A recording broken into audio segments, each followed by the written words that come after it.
This is the bonus section podcast episode number 8. Why do we have to lose someone to really appreciate them? Are you the type of person that knows you were meant for more in this lifetime and that somewhere inside of you there's a bigger version just trying to break free, but in spite of all your self-development, you just can't seem to find the way up? Well then, hey, you're definitely in the right place. I'm Danny Griffin, the founder of the bonus section and the host of this podcast, and hey, just a person like you trying to live the most fulfilling life possible. Now, to help you take immediate action to do so, I'm going to take all the notes from these podcasts. I'm going to post them for you over at freethinkingtools.com, freethinkingtools.com. That way you can print them out, think about this stuff for yourself, take notes, and hopefully get moving in that right direction. All right. I want to get after this, a little bit of a tough subject here.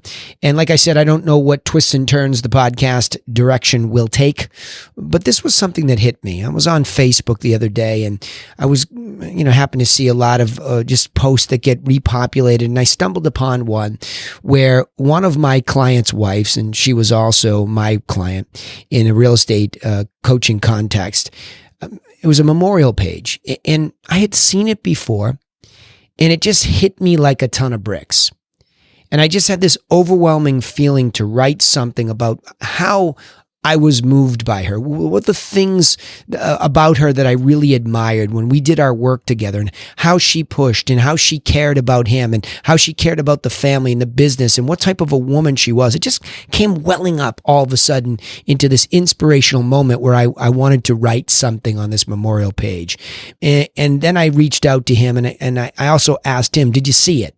Because it meant something for me to say that to him, not just a patronizing, sorry for your loss, which I do too. I mean, I see that all the time on Facebook, especially where you say sorry for your loss because somebody posts it and you feel for them.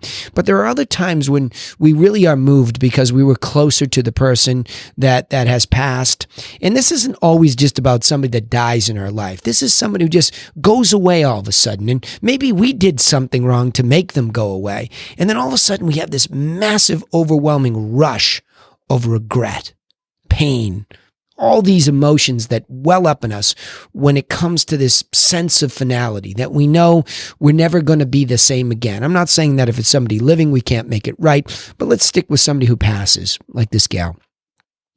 I was moved by it, and it meant something to me. And I had this great gratitude. So there's a positive, twist to this. This isn't a negative version of the podcast. This is a positive twist. I mean, I felt like that. And I really, when I look back, I was trying to ask myself, did I have any regrets about this? And I didn't. We'd had a good working relationship. Things went well. She and I were involved. We did separate calls where we worked on social media and she was into it. And, then there were times that they wanted to take off to just be with family and they're outdoorsy and she loved to tend to her garden, etc. There were just a lot of things she was passionate about. Just a great person. But this made me think deeper about people in general. And then, obviously when that triggers it, you think about other people and even closer to you, family members that you've lost. And you wonder why. And so the first point that I wrote down here was, I see in coaching and training a lot business people. And I see how they are so much like white-knuckled, trying to get what they want and perhaps what they need from in terms of another sale, or they're pressing for something. And I see with everybody. I see it with my kids that are up and coming in the world, and they're pressing for that right job, and they want a better boss, and they want a better place, and it's just everybody's pressing, and we're pressing against these relationships, and when we're doing that, we're just subconsciously always asking the question, what's in it for us? And I'm overemphasizing the point because of course you need to think like that. That's the survival mechanism. What's in it for us? Is this going to serve me? And that's a very powerful motivator every day that we wake up. But you see, I've talked about this already in this podcast multiple times. We are higher functioning than just survival. We have this ability to think and reason. It's not just to sense danger or opportunity. It's to reason about it. And oftentimes it paralyzes us, but in this case, it allows us to dig deeper into how can we get more fulfillment out of life? How can we gain more self-esteem, by feeling better about everything and then feeling fulfilled because we treated people better and we achieved more. I think it's a matter of that perspective. If you are always what's in it for us, like in the context I gave you with this gal, I could have easily looked at it as a coaching perspective and saying, are they doing exactly what I want them to do? Are they getting the result that I want them to get? Because then that validates me and then we can retain the client. Very, very business-oriented thinking. Whereas in the best businesses I've ever seen, big and small, there was something different about them. You know what they are. And about those people. They really, really did seem to be less judgmental and less white-knuckled and less pushy and all those negative things we get from a very simple perspective that they were people for others. Now, I've stated many times that I am trying so deeply to live that. As I get older and older, I feel like, my gosh, I have to wear it on my sleeve. I have to do these podcasts to fulfill that, to stop really saying what's in it for me, just to give and trust that there'll be enough that comes back that helps me survive. I have to believe that. As a reasoning mind, I have to believe that that is possible, that you can do it that way. You don't have to be this animal training and coaching that we've had for hundreds and hundreds and hundreds of years to survive by just saying, what's in it for me today? I'm leaving the cave. I got what I needed. I'm back. Without any regard for appreciation that there was even opportunity out there. We just get transactional, right? In our relationships.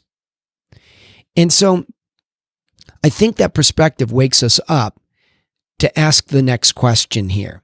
Beyond what's in it for us, what if we could stop acting like we are the hero? So I've been very affected by a lot of simple teachings in life, and one of them is the concept of the storyboard or story brand, meaning there's a formula when you look at any story, and you can break it out to say, enters the hero of the story early on who has a problem. In comes the supporting actor or actress, aka the guide.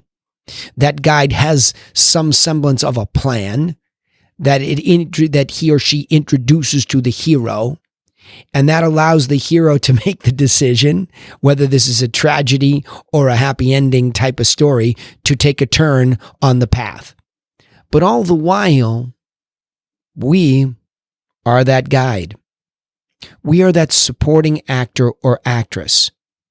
And I know it's tough. And I had a client actually get conflicted about this, and this is why I wanted to go into this. He said, well, wait a minute, don't you tell everybody that you're Batman? And I say, I do. Ever since I was a kid, I wanted that superhero persona to be called upon that believes that he could do anything at any time. And so there's that hero persona. However, if you really look at the best superheroes, they're always saving somebody else. So even though they seem to be the focus and the hero of the story, the good guys and the good gals are saving somebody else. So they're just really the guide. They're not the hero. The true hero is the person that without those people having a problem, the superhero has no job. Batman has no job. There's no citizen to protect. See the perspective? So I like that one better. It's more interesting to me because it allows me to really clearly see the hero better and appreciate them deeper. So really, the third point here, isn't this really just a matter of perspective? So that when we look at life, we see it differently. So let me go back to the people, that you think about in your life. I mean, there are a couple of older people in my life, from grandparents to great uncles. I just really appreciated them as a kid. And I saw them that way. And they were heroes to me. And I don't know if I was a guide or what I was, just a supporting actor in their lives, and gave them something to talk about, as a grandchild or, a great nephew or whatever it might be. And I'm thinking about these people particularly in my interaction with them. And I really appreciated them. But, it's a little bit easier when you're a kid and you don't have all of these other distortions that life brings, and you're able to see those people. But what about the people that are around you now? What about the bosses and the co-workers and the friends? What about them? That's your in the now moment. You are around all those people right now. And are you really looking at each one of them and lining them up to say, well, here's what's in it for me. That's my boss, and she is good enough and lets me do what I do when I do it. Now, sometimes she's such a jerk, right? God forbid should she challenge you to become better. Now she's a jerk. But before she was fine. See where I'm going? That's a what's in it for us, or what's in it for me, a selfish perspective in that relationship. And look, don't get me wrong. There are a lot of brutal relationships I believe you should walk out the door today. Anybody that's abusing you over a period of time, especially, I pray that you can get out if you don't think you can. I am not a fan of any kind of bullying in any form of fashion, no matter how ugly it gets. I don't like it. So I'm not talking about those types of situations. I have a very strong, as you can see, a very strong feeling about that. I don't like it. Get out. But I do mean in the relationships that aren't going anywhere and you know it. You're involved with family members and you're not getting rid of them. And it's not some sort of a physical or other type of abuse situation. It's just the two of you knocking heads, friends, co-workers, whatever it might be. Why are you knocking heads? And what can you do about it? I had a very close friend of mine bring this up with me in the context of his marriage. And he said something beautiful about it. He said, the one thing that I know that I can change is me. So I went deeper in my side of this and I said, you're right. Your perspective of what this is could change like that. Today, during this conversation, the way that you perceive it to be could change everything. And that maybe in some way in the difficulty, you can still appreciate that other person that you're upset with, that you're frustrated with, that there's been some hard times with. You can just change your perspective and see them and appreciate them. And maybe it's a matter of that really zero-based thinking. No matter how frustrated we are with somebody right now, in that moment, and we just wish they would go away. What if they did? I mean, really, what if it was the end of their life today? How would you feel? And I know it could even be an enemy, a frenemy, whatever it is. It can be, again, I'm going to set the standard that it's not an abuser, but it's something less than that you've been in and around with, and never really gone, you're tangled in this like wrestling match of life together. What if they were gone tomorrow? How would you feel? Put yourself there. Because it happened to me a couple times this year where I thought somebody was gone and they weren't, and my gosh, everything welled up. Why? Because in that moment, I wasn't truly appreciating their body of work, even if it was a guru I was studying from afar, somebody who had mastered something. Was I really appreciating them as the hero and what they had accomplished? Or if it's just somebody in your family and you're going to fight during, whatever lockdown type of period. And while I'm recording this, we're in one of the craziest times in history with a pandemic and we're locked down. And what are we doing together? Are we trying to take from everybody that's around us, or are we giving? Are we appreciating the little things? And again, I'm not preaching here. I'm thinking. I'm you. Man, this isn't easy. That's a lot of work to turn everybody else into the hero, and you can't be one. But see, I think I'll make my last point here, that maybe our in-the-moment appreciation for others is just the key. Maybe that's just a thinking tool. My freethinkingtools.com concept. These are just thinking tools. Maybe we put this one in there, that if I just can call upon it, maybe it's too big of a burden to always think about everybody else as the hero, but maybe I can just have an in-the-moment appreciation for others tool. Then maybe I can take a beat and look at that person and say, what if they weren't here? Even if it's a dissenter or the other side of the argument, and you like to debate and you like to go deeper, what if there wasn't an other side of the aisle, folks? What would you do? Would you turn on each other? You see what I'm saying? somebody else's perspective and viewpoint and the way they are, I think it's an interesting and fascinating game to try to appreciate it, even if it's lost on you to start. To listen to the other side of the aisle in any context. Just a simple relationship. And to really ask yourself, are you really allowing that person to live?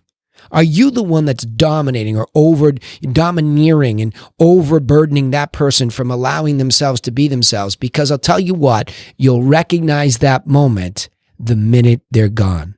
And I don't want you waiting that long, because that's where the richness of life is in understanding that there's another side to how we see the world in every single relationship. So let me go back and cover this again. It's a heavy one, a little tricky to keep organized here. So let me talk through it again. Why do we have to wait till we lose somebody to appreciate them? I think it's because we're always so focused on what's in it for us in that relationship. And when they're gone, it's a wake-up moment. But I say next, what if we could stop acting like the hero and act like everybody else is the hero on the other side? Would we see more of what we could appreciate? And the third point is, isn't that really a matter of changing your perspective? Instead of having it be about us, let's make it about them. Simple. And lastly, let's turn it into a tool where we carry it around with us that says, am I really having an in-the-moment appreciation for this person so that we can call upon it at any point in time? And let me summarize it this way. There's more than just the pain of losing a loved one physically. There's a deeper regret that we feel that clarifies for us that maybe we should have appreciated them more when they were around. But rather than just have a nebulous guilt about how we could have and should have, perhaps it's as simple as recognizing that we should be treating others like the heroes of our very own stories. Hey, remember, you can take immediate action to get moving in a better direction because we take all the notes here from each episode. We stick them over at freethinkingtools.com. So get over there, get a copy, print them out, hash over these key points here. I'll have them all written down for you so you don't have to try to remember what I said. And you can challenge yourself here to be a critical thinker.